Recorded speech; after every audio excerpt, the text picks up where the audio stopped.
নারী ও শিশুসহ কমপক্ষে ৪০ জন রোহিঙ্গা শরণার্থীকে দিল্লিতে আটক করে মিয়ানমার সীমানার কাছাকাছি সমুদ্রে ফেলে দিয়েছে ভারতীয় নৌবাহিনী। বৃহস্পতিবার জাতিসংঘের মানবাধিকার বিষয়ক হাইকমিশনারের দপ্তরে এক বিবৃতিতে এ তথ্য জানায়।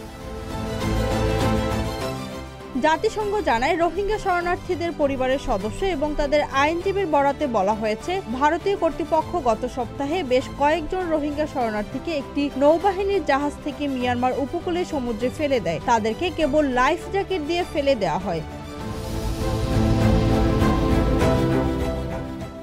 শুক্রবার ৫ জন রোহিঙ্গা শরণার্থী অ্যাসোসিয়েট প্রেস এপিকে জানায়, তাদের পরিবারের সদস্যরা ৬ মে ভারতীয় কর্তৃপক্ষের হাতে আটক হন। আটককৃতদের মধ্যে ১৫ জন খ্রিস্টানও ছিলেন। ৮ মে তাদের একটি বিমানে করে নিয়ে যাওয়া হয় এবং পরে ভারতীয় নৌবাহিনীর মাধ্যমে সমুদ্রে ফেলে দেওয়া হয়।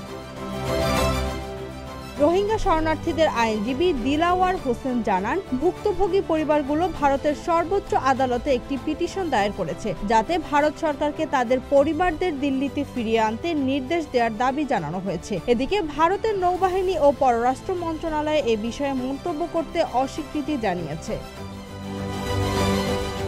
Z news, Dhaka.